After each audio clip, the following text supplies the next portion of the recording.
Welcome back to Explaining Everything, the channel where we dive into the stories and mysteries behind everyday things.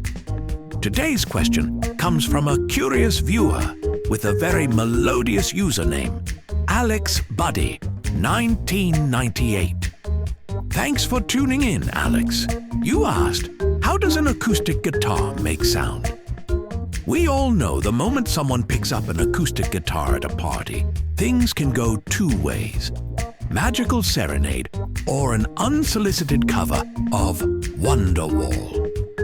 But before we roast the guy with the beanie and the open mic dreams, let's figure out how this wooden box with strings actually produces sound that fills a room without any wires, amps, or batteries. Let's strum on it, right here on Explaining Everything.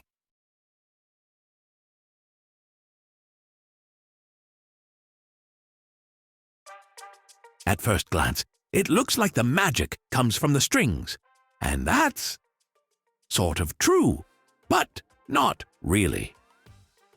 The strings do kick things off by vibrating when you pluck, strum, or accidentally slap them while pretending you know how to play. But here's the thing. If you just strung up 6 steel wires between 2 nails and plucked them, you'd barely hear anything unless you shoved your ear right up next to them. That's because the strings themselves don't move a lot of air. And sound is just moving air, aka vibrations your ears can pick up.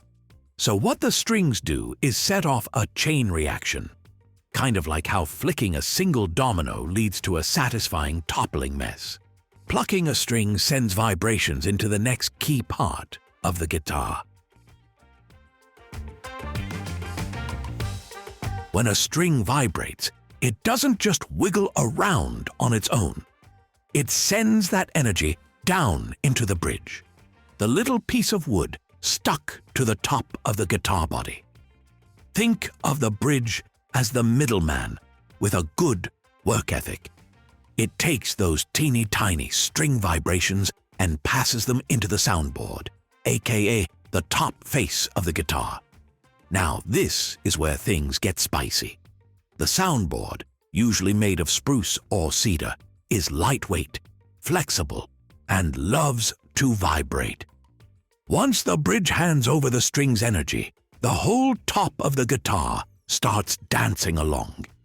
And because it's way bigger than the string, it moves way more air.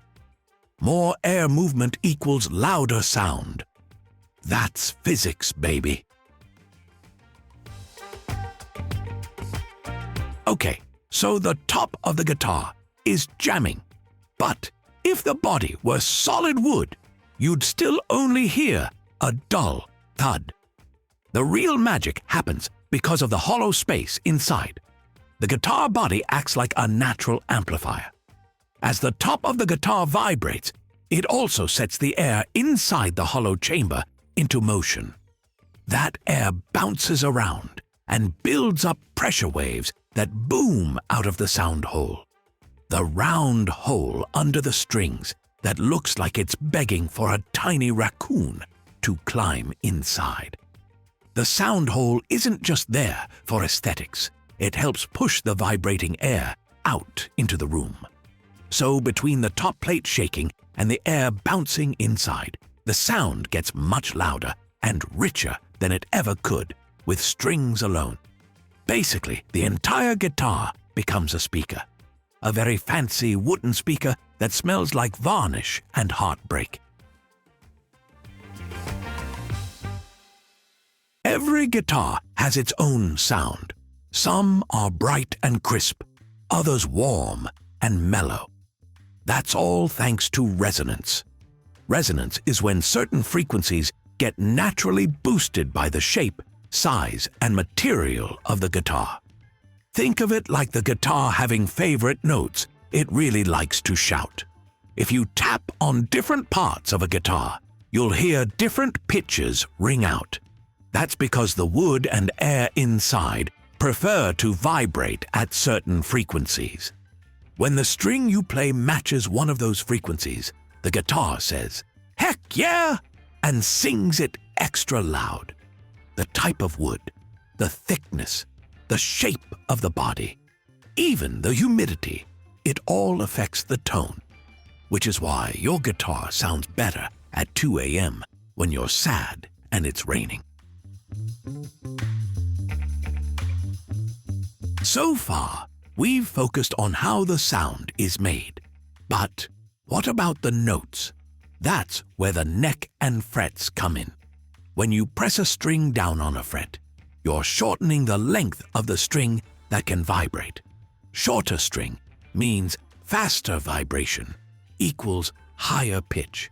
It's the same principle as tightening a rubber band to make it twang at a different pitch. The frets just make it super precise because, let's be honest, most of us would sound like tortured banjos without them. So by combining plucking with fretting, you're telling the guitar exactly what note to play and how annoying you want to be at campfires. So, it all starts with a string that barely moves air on its own. But with the help of the bridge, the vibrating soundboard, and a hollow body that amplifies everything, you get real, room-filling music. Every part plays a role, from the humble frets changing pitch to the carefully chosen woods shaping tone. It's not just a box with strings. It's an entire system, like a tiny wooden concert hall that fits in your lap. So next time someone whips out their guitar and starts strumming, just remember, they're not just playing music, they're setting off a miniature physics concert in real time. And if they play Wonderwall, you have my full permission to lightly, gently, lovingly unplug their capo.